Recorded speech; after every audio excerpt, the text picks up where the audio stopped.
Hello नमस्कार किसान भाइयों। क्या आपकी भी गेहूँ की फसल में बालियाँ निकलना शुरू हो गई हैं या फिर जल्दी बालियाँ निकलने वाली हैं?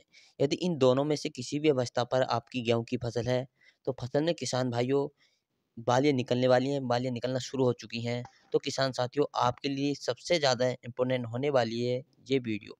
आज इस वीडियो में हम आपको ऐसी 3 गलतियों के बारे में बताएँगे, जिनको आप गेहूँ में बालियाँ निकलते समय पर बिल्कुल भी नहीं करना है। नहीं तो आपकी जो गेहूँ की पैदावार होगी, वह 20 से लेकर 25% कम हो सकती है। तो वह कौन-कौन सी गलती हैं जिन्हें आपको नहीं करनी चाहिए? बिल्कुल भी नहीं करनी चाहिए किसान साथी। आइए जानने के लिए इस वीडियो को पूरा अंत तक ज़रूर देखें।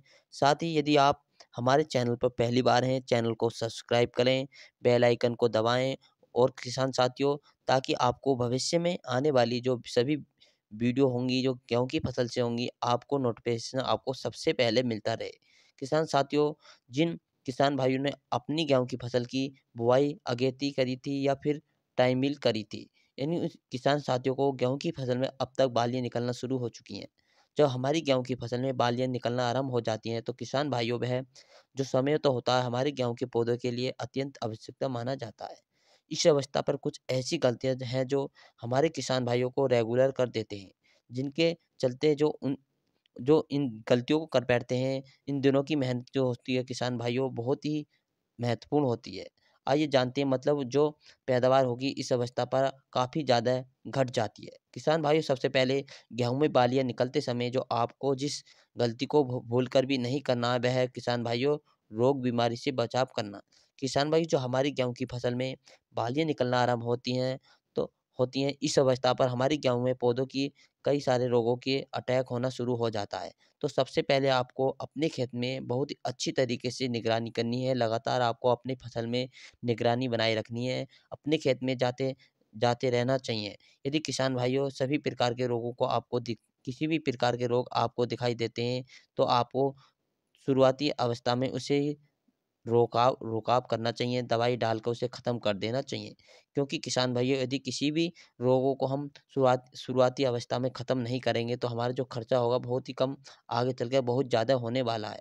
जिससे कि रोगों को किसान भाइयों जड़ से समाप्त कर देना चाहिए। लेकिन यदि गेहूँ में बालियाँ निकलते समय आप अपनी फसल में ध्यान नहीं देते हैं और किसी भी रोग बीमारी का अटैक हो जाता है और वह अटैक अधिक मात्रा में हो जाता है, तो सबसे पहले तो आपको अधिक से अधिक खर्च करना पड़ेगा। अधिक से अधिक दवाइयों का प्रयोग करना पड़ेगा। 100% किसान भाइयों कोई भी बीमारी ज़्यादा अटैक होने के बाद 100% क्योंकि नहीं होगी, वह कतई भी ठीक नहीं हो पाएगी। क्योंकि किसान भाइयों आपकी जो सबसे पहले इस अवस्था पर अपनी गेहूँ की फसल में रोग बीमारी से किसी भी रोगों को बचा कर रखना चाहिए। किसी भी रोग और बीमारी से अपनी गेहूँ की फसल को बचा कर रखना चाहिए। नंबर 2 पर किसान भाइयों आपको जिस गलती को बिल्कुल भी नहीं करना है वह अच्छे से नमी बनाए रखना। किसान भाइयों गेहूँ में जब बालियाँ आती यानी बालियाँ निकलती है उस समय किसान साथी क्या करते हैं, काफ़ी ज़्यादा किसान साथी सिंचाई पर ध्यान नहीं दे पाते। तो किसान साथियों आपको पौधे से अधिक नमी बनाए रखनी है, पौधों में अधिक से अधिक नमी बनाए रखनी है किसान भाइयों। तो किसान भाइयों आपको यदि आप इन्हें यानी नमी बनाए रखेंगे जो आपको नुकसान होगा, आपको नुकसान कम देखने को मिलेगा। जैसे किसान भाइयों आपको गेहूँ की फसल होगी उसकी बालियों का साइज़ काफ़ी ज़्यादा छोटा हो जाता है। तो किसान साथियों बालियों का साइज़ ज़्यादा छोटा हो जाता है, उसमें बालियाँ दाने का भराव किसान भाइयों बढ़िया से नहीं हो पाता। दाने पतला कमज़ोर और टेढ़ा-मेढ़ा बनकर तैयार हो जाता है, भरेगा। तो किसान साथियों आपको अपनी गेहूँ की फसल में हल्की-हल्की सिंचाई करते रहना चाहिए ताकि आपको जो पौधे से उसे पर्याप्त मात्रा में नमी मिलती रहे। नंबर 2 पर किसान साथियों आपको इस गलती को नहीं करना है। नंबर 3 पर हम बात करेंगे अंत में जिसकी गलती नहीं करना चाहिए। इस अवस्था पर ताकतवर स्प्रे का प्रयोग करना चाहिए। इस स्प्रे का प्रयोग करने से आपको काफ़ी अच्छा फ़ायदा देखने को मिलेगा। किसान भाइयों आपको क्या करना है, सबसे पहले किसान साथियों हमने आपको बताया, आपको अपनी गेहूँ के अंदर जब बालियाँ निकलते समय आपको ध्यान रखना है कि इसमें कोई रोग बीमारी नहीं लगनी चाहिए। किसान साथियों नंबर 2 पर आपको ये ध्यान देखना है कि अपनी खेत के अंदर नमी पर्याप्त मात्रा में बनी रहनी चाहिए, खेत सूखा नहीं होना चाहिए जब बालियाँ निकलें। तो किसान साथियों ये आपको कार्य करने हैं। किसान साथियों नंबर 3 पर जो आपको करना है किसान भाइयों ताकतवर स्प्रे का प्रयोग करना है। अब किसान भाइयों, जब गेहूँ की फसल में बालियाँ निकल रही होती है, तब हमारे गेहूँ में पौधे कुछ खास पोषक तत्व की आवश्यकता होती है। यदि हम इनकी पूर्ति इस समय पर कर देते हैं, तो हमें अपनी गेहूँ की फसल की जो पैदावार होगी प्रति एकड़ 3 से लेकर 4 कुंटल बढ़ सकती है। लेकिन 90% किसान भाइयों पर ये गलती कर बैठते हैं, बालियाँ निकलने के बाद वह किसी भी खाद उर्वरक का प्रयोग नहीं करते, जिसके चलते उनके जो गेहूँ की पैदावार होती है काफ़ी ज़्यादा कम मिलती है। तो गेहूँ में बाली निकलने के बाद हमें हमारे पौधों को जिस खास पोषक तत्व की आवश्यकता होती है, वह किसान भाइयों फास्फोरस और पोटाश, इसके लिए आप इस समय पर अपनी गेहूँ की फसल में एनपीके 05234 का प्रयोग कर सकते हैं। इसके साथ किसान साथियों, प्लस में आप इसके साथ बोरोन ज़रूर करें, यानी बोरोन का भी प्रयोग कर सकते हैं, जिससे एनपीके 05234 किसान भाइयों इसमें 0% नाइट्रोजन, 52% फास्फोरस, 34% पोटाश की मात्रा पाई जाती है।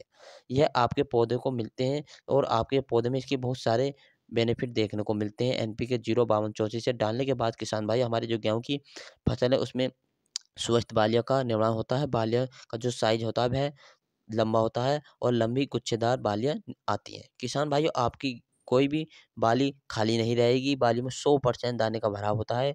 अक्सर आपने देखा होगा कुछ किसान भाई जो गेहूँ की फसल में बाली खाली रह जाती हैं, जिसका मुख्य कारण होता है किसान भाइयों पोटैश की कमी।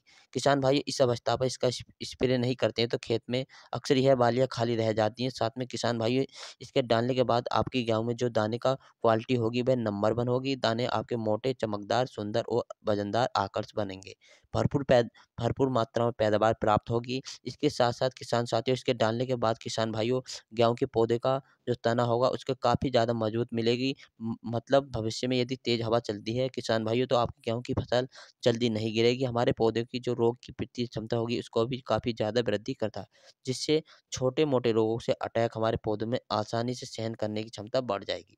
हमारी पैदावार काफ़ी अधिक तक बढ़ जाएगी और पौधे की वृद्धि और उसमें जो बोरोन भाई किसान साथी, बोरोन का भी प्रयोग करना है, जिसे 0.34 यानी एनपीके 0.34 को 05234 को मिलाकर ज़रूर डालना चाहिए। इसके डालने के बाद हमें कई सारे फ़ायदे देखने को मिलेंगे किसान भाइयों, जो उसमें फूल, फल बहुत आदि बन जाते हैं, इसमें तरीके यानी अच्छा बनेगा किसान भाइयों। और बोरोन से किसान भाइयों जो परागण की प्रक्रिया होगी वह काफ़ी ज़्यादा तेज़ी से हो जाएगी। फल-फूल जल्दी से गिरते नहीं हैं, बोरोन से प्रयोग करने से गेहूँ की जो पैदावार है उसमें काफ़ी ज़्यादा वृद्धि करता है। किसान भाइयों, एनपीके 05234 को बोरोन की हमें सही मात्रा की बात करते हैं किसान में, लगभग आपको 1 किलोग्राम एनपीके 05234 लेना है और 200 से लेकर 250 ग्राम आपको लेना है बोरोन। किसान भाइयों, लगभग 100 ग्राम प्रति एकड़ के हिसाब से आप किसान साथियों, जब आपको प्रयोग में करना है, तो आपको एनपीके 05234 तो लेना है, 1 किलोग्राम प्रति एकड़ के हिसाब से लेना है। जो बोरोन की जो मात्रा लेनी है 100 ग्राम प्रति एकड़ एकड़ के हिसाब से बोरोन की मात्रा मिलानी है। इन दोनों को आपस में मिलाने से किसान भाइयों लगभग 150 लीटर पानी में घोल बनाकर एक स्प्रे कर देना। इसका रिजल्ट किसान भाइयों आपको गेहूँ की फसल में बहुत बढ़िया, बहुत शानदार, ज़बरदस्त देखने को मिलेगा। किसान भाई, अगर आप अपनी गेहूँ की फसल में बालियाँ निकलने के समय 3 गलतियाँ को नहीं करेंगे, तो निश्चित आपकी गेहूँ की फसल इसी साल आपको भरपूर मात्रा में पैदावार प्राप्त होगी और किसान साथियों, आपकी जो फसल होगी काफ़ी अच्छी पैदावार देखने को मिलेगी। तो किसान साथियों, हमारे चैनल को सब्सक्राइब करें। वीडियो को अच्छी लगी तो वीडियो को लाइक एवं चैनल को सब्सक्राइब, वीडियो को अधिक से अधिक शेयर करें।